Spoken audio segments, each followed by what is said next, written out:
सरकार कह रही कि यूजीसी लाए, सवर्ण समाज के बच्चे जाति भेद, लिंग और स्थान, इन सब चीजों में भेदभाव नहीं रहना चाहिए, समानता का अधिकार होना चाहिए।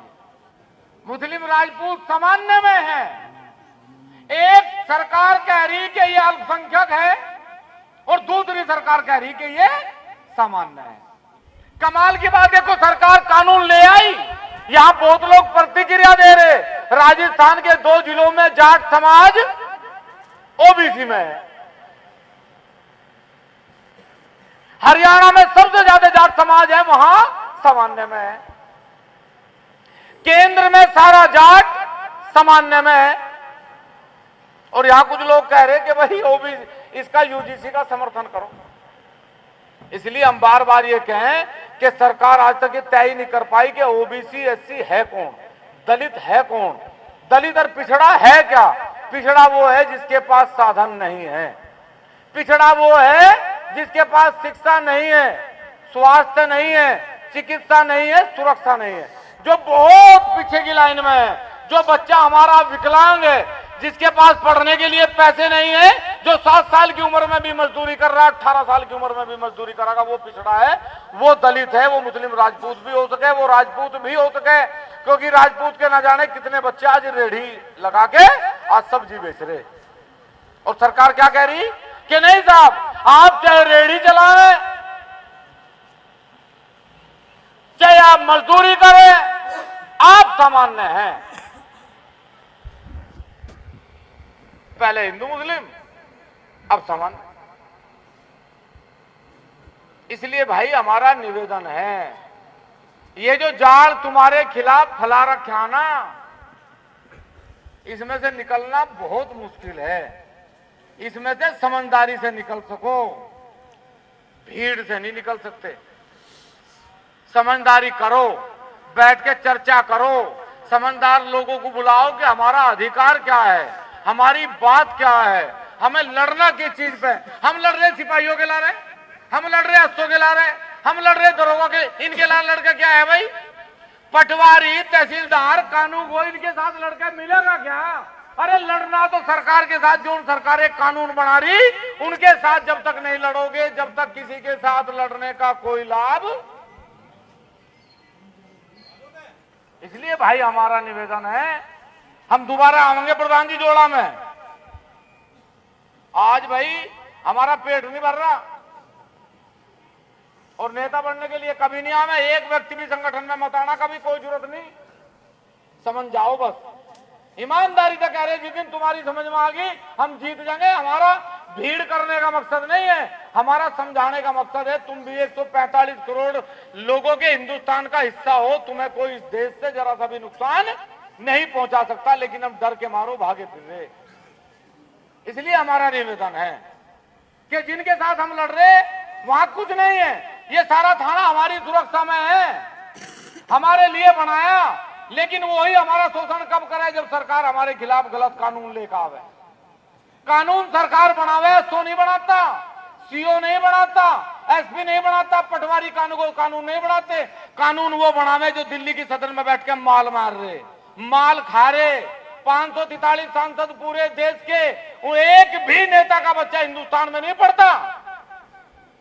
किसी का लंदन, किसी का ब्रिटेन, किसी का अमेरिका, किसी का ऑस्ट्रेलिया, किसी का हांगकांग, किसी का रूस, उनके सबके बच्चे विदेश में, एमबीबीएस, एमडी, बड़ी बड़ी डिग्रियां।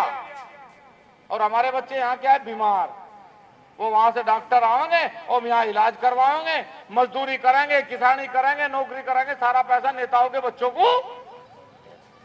यहाँ नेताओं को वोट दो और उनके बच्चों को पैसा दो। यहां जिनने जीवन में क्रिकेट का बल्ला ना पकड़ा हो, वो कम से कम इतना तो ख्याल करें कि मेरे पे छोड़ना नहीं आता, पहले मुझे भी नू बताया, मेरे घर के भाई दांती नू चलेगी, नू छुलागा, नू पूड़ी बंधेगी, नू घोड़ा बंधागा, हमें सिखाया जा। लेकिन राजनीति कितनी गजब की चीज है। बीसीसीआई का अध्यक्ष अमित शाह का लड़का आज तक जीवन में बल्ला नहीं पकड़ा, लेकिन भाई बीसीसीआई का अध्यक्ष।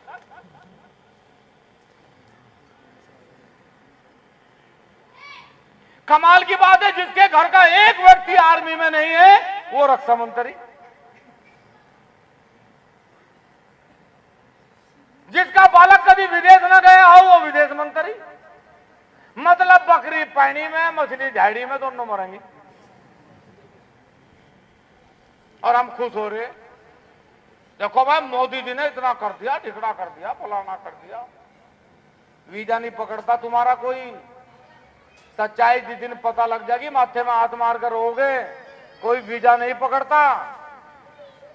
इतनी बुरी हालत है। जिस देश में हिंदू मुस्लिम पे चुनाव होते वो देश कभी तरक्की नहीं कर सकता। लेकिन ये देश चाहता है कि ऐसे ही हम लोग तरक्की करें, वोट लेवे, सांसद बने, विधायक बने, माल लूट लें। ये जो स्मार्ट मीटर का खर्च उतर रहा है ना, इसका ठेका भी अमित शाह के लंडे पे ही है। लगेंगे नहीं लगेंगे, इलाज होगा। और जो इकट्ठे रहे तो जान बच भी सके। लेकिन यहां तो भाई फुरकानी इलियास का बता दे, बोला हीटर चल रहा रात को, जय साहब आ जा रहे। अच्छा, पता जेई को पता है कुछ? जेई को पता है कहां है किसका मकान? बस यही है, इलियास फुरकान का बता दे, फुरकान इलियास का बता दे। एक वो फोन से चलावे नु और 10-20 हजार रुपए रोज लेके अपना चले। सुधार करो, कमी तुम्हारे अंदर है। उम्र भर गालिब यही भूल करता रहा और धूलती चेहरे पर आईना साफ करता रहा। बस ये है, धूल यहां है, इसे साफ कर लो। किसी की औकात नहीं है तुम्हारी तरफ को गंदी नजर से देख ले। हमारी जिम्मेदारी, हम कह तो रहे, लेकिन एक बार चेहरा साफ करो, शीशा साफ है।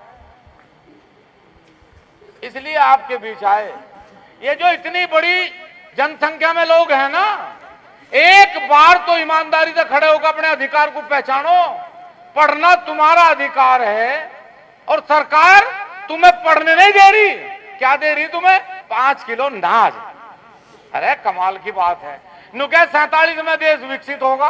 अरे जिस देश के 80 करोड़ लोग आज भी लाइन में लग के 5 किलो अनाज ले रहे हो मेरे भाई, वो देश कितने दिनों में विकसित होगा, इस बात का अंदाजा लगा कर। मुझे देश का तो नहीं पता विकसित होगा या नहीं होगा, लेकिन हाँ देश के कुछ लोग विकसित जरूर होंगे। इसलिए हमारा निवेदन है, पहचानो अपने आप को, आप क्या हैं। जब आप अपने प्राइमरी स्कूल में एक सांसद के लिए, एक विधायक के लिए बटन दबाओ ना, और बटन दबा के जिस दिन वो दिल्ली लखनऊ जावे, उसकी तनख्वाह 2.5 लाख रुपए है। ये ताकत है तुम्हारी उंगली में। उसका टोल फ्री, उसका मोल फ्री, उसका तोल फ्री, उसका खाना फ्री, नहाना फ्री, मरना फ्री। तुम्हारी उंगली में इतनी ताकत है और तुम्हें पता नहीं कि तुम्हारी उंगली में कितनी ताकत है। इसलिए तुम क्या भूल गए? ताकत। एक लड़का यहां दिल्ली में नौकरी कर रहा था, सिपाही, पुलिस में था वो।